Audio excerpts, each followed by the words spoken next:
Hi guys, it's Shamsa and welcome back to another video. Now, the recipe that I'm about to share with you all today is my Aloo Gobi recipe, which is also known as cauliflower and potato curry.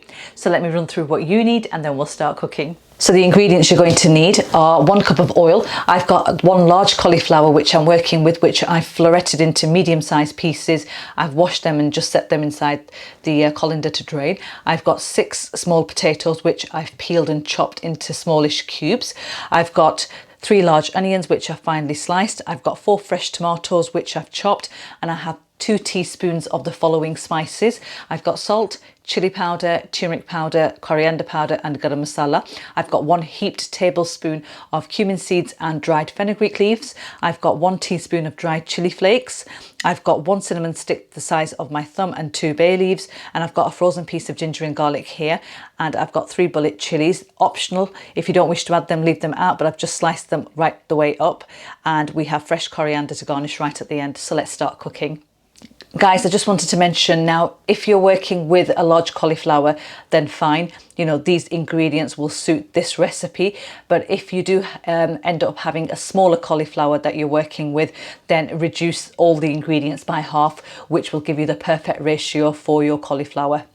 So first of all, get the pot that you're using nice and hot, then straight in with the oil. And just let that heat up for a few minutes. And then when the oil's nice and hot, just throw in the whole spices and the cumin seeds and just let them pop for a bit. Literally about 15 seconds, if that. And it's already started to smell amazing. The pop of the cumin. And then straight in with the onions. And we're going to fry these until they're nice and golden brown in colour, and that should take roughly 8 to 10 minutes, and I will show you once they're done.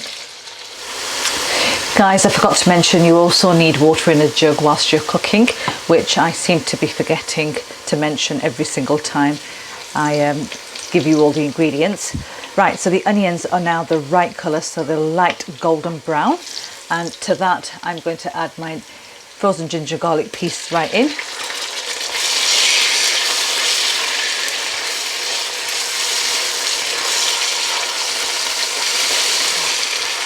And I'm just going to fry this off until sort of like we get rid of the raw flavour.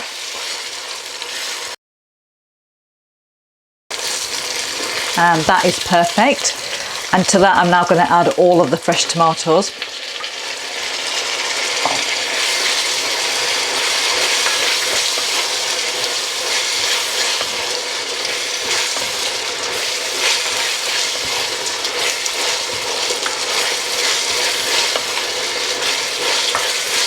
And I'm just going to add some water into this just to loosen everything up. Probably around ½ a cup of water.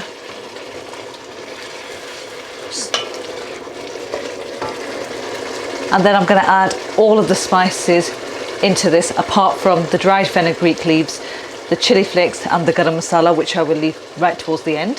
So in with the salt first of all. Then the chilli powder, and then the turmeric powder and the coriander powder, and just give that a mix.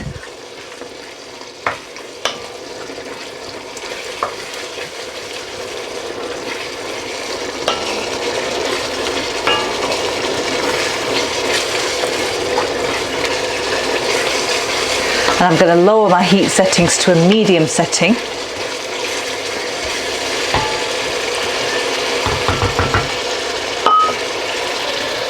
And I'm just going to pop the lid on and just let the tomatoes and onions sort of like cook down and soften for about 10 minutes, and I'll show you how that looks in 10 minutes. Right guys, this has been cooking away now for 10 minutes and I'm going to remove the lid and show you how it looks.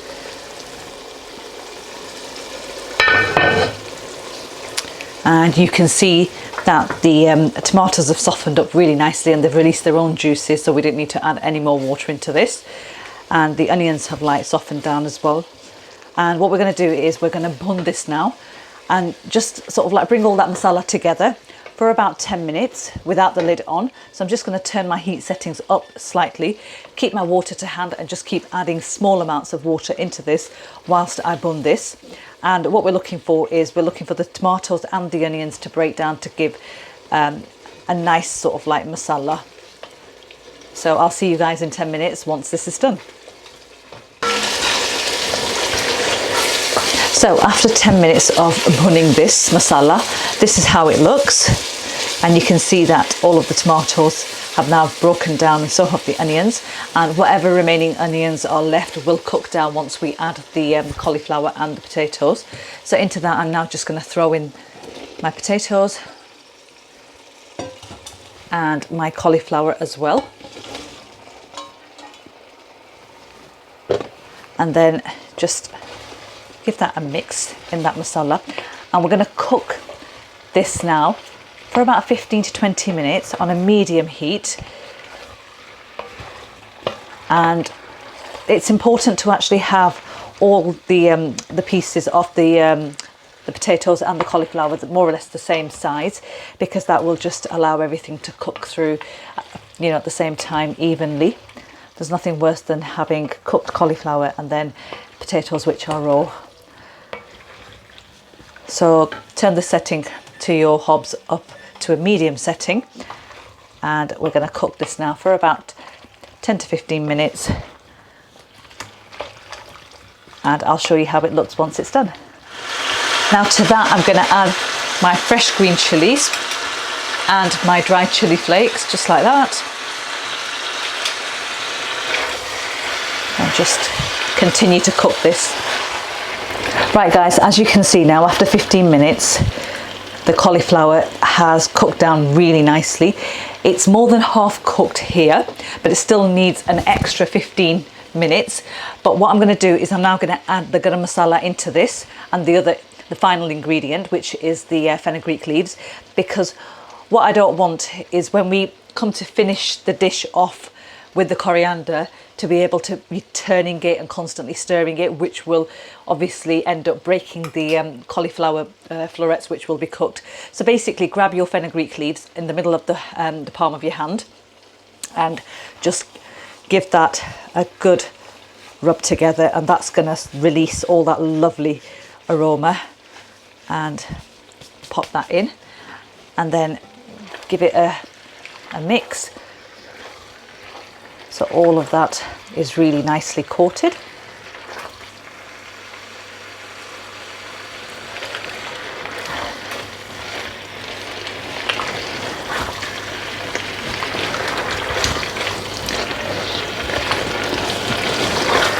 Like so. And what I'm going to do now is I'm just going to pop the lid on and turn my heat settings to a really low setting and allow that to cook away for 15 minutes, and that will soften the cauliflower florets and the potatoes, and the curry will be ready. So see you back in 15. So guys, this has been cooking away now for 15 minutes, and I'm just going to show you how it looks. And I'm just going to check the potatoes as well to show you that they're done. So straight in with the knife, and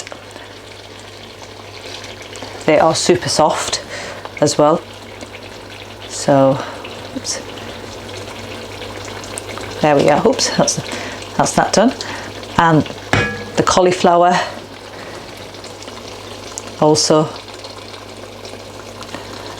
nice and soft, and that's perfect. Now if you want your cauliflower slightly more cooked, all you need to do is just pop the lid back on again and just cook it for a further 10 minutes. But I do like it slightly al dente, so it holds its shape really nicely when it's plated up. So all we need to do now to finish this off is just take a good handful of fresh coriander and just garnish that right on top like that. And there you have it guys, my aloo gobi sabzi, or cauliflower and potato curry, is ready. So let me plate this up and show you guys exactly how it looks. Right guys, I've plated my gobi up and I'm just serving mine with some burrata. Now I'm going to tuck into this now and tell you guys exactly how it is. And my burrata is really nice and crispy, And you can serve this up with roti as well. It goes equally well with that, but I just fancied a paratha. So, oh, look at that. Wow, that's delicious. Oh my God. The gobi is just super soft. It's holding its shape as well. The florets haven't literally melted it in the pot. They're holding the shape, but they're super soft. They're cooked to perfection. The pop of the cumin seeds, absolutely lovely in there. Guys, if you've liked what you've seen today, do give the video a big thumbs up, and don't forget to share, comment and subscribe to my channel if you haven't done already, and hit that bell button to never ever miss a video. I'm also on Instagram and Facebook, so do follow me on there as well, where I share things other than food related things. And I will catch you in my next video. Till then, take care and happy eating.